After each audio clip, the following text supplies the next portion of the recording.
नमस्ते and welcome my YouTube family. ये मेरा चैनल है और आज मैं आप सबके साथ शेयर कर रही हूँ अपने किड्स के लिए जो मैंने कुछ हेल्दी स्नैक्स बनाए हैं। तो देखिए आप लोग को भी ये स्नैक्स कैसे लगते हैं। स्टार्ट करते हैं आज का वीडियो।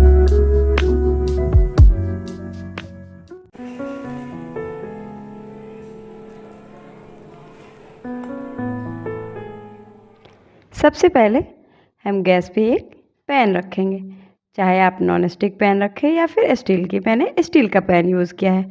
अब उसमें घी डालेंगे।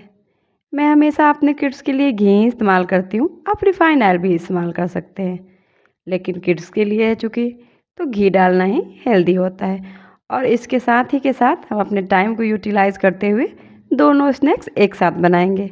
इसलिए मैंने एक पैन में घी डाल के मखाने फ्राई होने रख दिए और दूसरे पैन को भी गर्म होने रख दिया। अब हम इसको गर्म होने पे इसमें डाल देंगे वाइट तिल। ये तो हम सबको पता ही है कि वाइट तिल के कितने सारे बेनिफिट है। ये किड्स के कैल्शियम की ज़रूरत को पूरा करता है विदाउट बाहर का कोई सप्लीमेंट लिए। इसलिए मैंने उसमें एक और तिल को रोस्ट होने रख दिया है। और इधर मैं मखाने भी चलाती रहती हूँ ताकि वो भी जल नहीं जाए। इन दोनों को हमें लाइट ब्राउन करना है, मखाने को भी और तिल को भी। देखिए तिल थोड़ा थोड़ा आवाज़ करने लगा है, मतलब ये हो गया। तो इसे मैं पलट दूंगी, नहीं तो फिर ये ज़्यादा लाल हो जाएगा और तीखा हो जाएगा। और उसी पैन में मैं कुछ सीड्स भी फ्राई कर लूँगी। ये सनफ्लावर सीड्स है।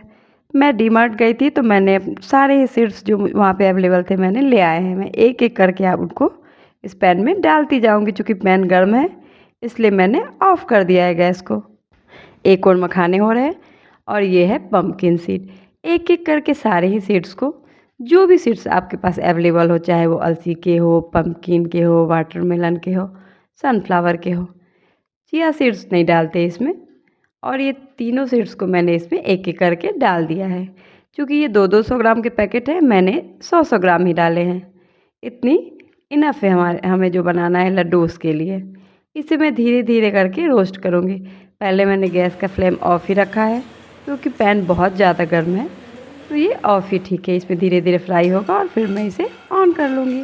इधर देखिए हमारे मखाने भी लग रहे हैं कि फ्राई हो गए हैं। इन्हें भी हम बीच बीच में चलाते रहेंगे, नहीं तो ये जल जाएंगे।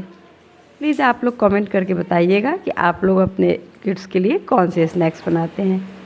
मैं ये बना रही थी तो मैंने सोचा कि आप सबके साथ शेयर करूं ताकि दिवाली क्लीनिंग में आपकी भी हेल्प हो जाए।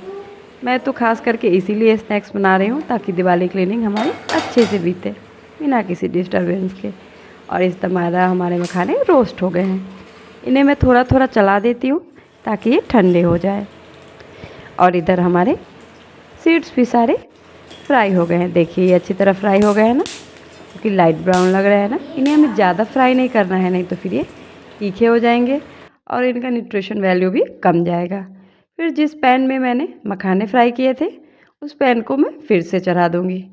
मैं बार बार पैन को धोती नहीं, क्योंकि इसमें कुछ लगा हुआ तो होता नहीं है और फिर हमारा एनर्जी और टाइम दोनों वेस्ट होता है। तो मैं उसी को रीयूज़ कर रही हूँ। उसी पैन में मैंने फिर से देसी घी ले लिया है 3 चम्मच। आप घी की मात्रा कम या ज़्यादा कर सकते हैं। इधर देखिए हमारे मखाने फ्राई हो गए, सीड्स भी फ्राई हो गए। तो फिर मैंने सीड्स को एक बड़े बर्तन में पलट लिया ताकि वो अच्छे से ठंडे हो जाए, नहीं तो उस बर्तन में वो काले हो जाएंगे, उनका टेस्ट भी बिगड़ जाएगा। अगर आपको मेरी रेसिपी थोड़ी भी अच्छी लगे तो प्लीज़ आप मुझे फॉलो करिए ताकि मैं आगे भी आपके साथ अच्छी अच्छी रेसिपी शेयर कर सकूँ। अब हमारा घी भी मेल्ट हो गया है तो इसमें हम गुड़ डालेंगे। गुड़ आप पकाने के अकॉर्डिंग डाल सकते हैं, क्वांटिटी कम या ज़्यादा आपके बच्चों को कितना मीठा पसंद है उसके अकॉर्डिंग रखते हैं। मैंने 1 कप ही गुड़ डाला है क्योंकि मेरे बच्चे ज़्यादा मीठा पसंद नहीं करते। उन्हें मीठा तो चाहिए पर उतना ही जितना उनके टेस्ट को अच्छा लगे। और हाँ, इसे बस मेल्ट करना है, इसे ज़्यादा ही हमें पकाना नहीं है गुड़ को। इसके साथ ही मैंने इसमें वाइट तिल डाल दिया जो फ्राई किया था और मखाने। अब इसे चलाते रहेंगे लगातार, तभी वो आपस में मिक्स होगा, नहीं तो एक जगह जम जाएगा। देखिए इसे जल्दी जल्दी करके ऐसे ही चलाना है ताकि पूरे में कोट हो जाए हमारा गुड़, नहीं तो वो एक जगह जम जाएगा या फिर एक ही मखाने में ज़्यादा लग जाएगा और तिल और गुड़ दोनों मखाने के ऊपर अच्छे से कोट नहीं होंगे। अगर आपके बच्चे ज़्यादा मीठा खाना पसंद करते हैं तो आप गुड़ की क्वांटिटी ज़्यादा रख सकते हैं, लेकिन जैसा कि मैंने बताया कि मेरे बच्चे बहुत मीठा पसंद नहीं करते। ये देखिए, लगातार चलाते रहने से पूरे मखाने पे अच्छे से कोट हो गया तिल और गुड़ दोनों। अब इसे हम थोड़ी-थोड़ी देर पे ऐसे ही चलाते रहेंगे ताकि वो एक जगह ना हो जाए और उसकी मुट्ठी ना बन जाए। देखिए सारे अलग-अलग हो गए ना मखाने। अब चलिए पैन में हम दूसरे वाले में घी डालते हैं और जब तक कि हमारा घी मेल्ट होता है तब तक सत्तू, चना का आटा, भुने हुए चने का आटा, सब जानते हैं ये कितना बेनिफिशियल होता है, इसमें कितना प्रोटीन होता है और ये देसी भी है, इसका कोई साइड इफ़ेक्ट भी नहीं है। ये एक अच्छा प्रोटीन पाउडर है।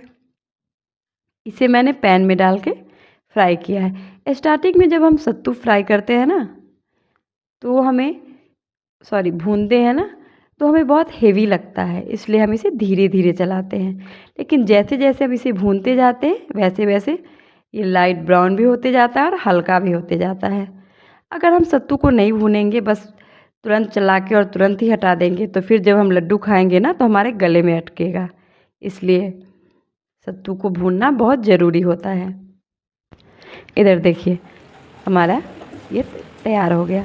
सारे अलग-अलग हो गए हैं ना मखाने, कोई भी एक दूसरे के साथ नहीं चिपक रहा है। ये ठंडा हो गया। इसे हम एक ग्लास जार में अच्छे से रिफ़िल कर लेंगे। ये ठंडा हो गया है तो ग्लास जार में मैं इसलिए रखती हूँ ताकि इसके टेस्ट में कोई चेंजेस नहीं आते। प्लास्टिक जार ऐसे भी हार्मफुल होता है और टेस्ट भी चेंज हो जाते हैं। इसलिए ग्लास न्यूट्रल होता है तो मैं ग्लास जार में ही प्रेफ़र करती हूँ इनको रखना। प्लीज़ आप लोग मुझे ज़रूर बताइएगा नीचे कमेंट करके कि आपको ये रेसिपी कैसी लगी और आपने अगर बनाया तो आपके किड्स ने इसे लाइक किया या नहीं किया। जो बच गया है थोड़ा-सा, मैं उसे अपने बच्चे के लिए डाल देती हूँ। कल इसे मैं सेकंड लंच बॉक्स में दे दूँगी क्योंकि मेरा बच्चा इसे बहुत ही पसंद करता है। अब आते हैं अपने सत्तू के पास। देखिए हमारा सत्तू भी अब धीरे-धीरे फ्राई हो गया है। इसे मैं बार-बार चलाती रहती हूँ कम आँच करके। ये देखिए ये हल्का गोल्डन ब्राउन हो गया ना, अब इसे हम आँच पर से उतार लेंगे नहीं तो ये जल जाएगा और ये काफ़ी गर्म है तो इसे बीच-बीच में चलाते भी रहेंगे। नहीं तो ये पक के एक और काला हो जाएगा और इसका टेस्ट भी अजीब-सा हो जाएगा। तो जब ये ज़्यादा गर्म हो कोई भी आटा, ज़रूरी नहीं है कि वो सत्तू ही हो, बेसन हो, आटा हो, उसे हमें बीच में चलाते रहना चाहिए। हमारा ये पैन खाली हो गया। अब इसमें मैं थोड़ा-सा नारियल का बुरादा, जो डेसिकेटेड कोकोनट होता है, उसे फ्राई कर लूँगी बिना घी तेल के। बस हल्का-सा फ्राई कर लूँगी ताकि इसका कच्चापन निकल जाए।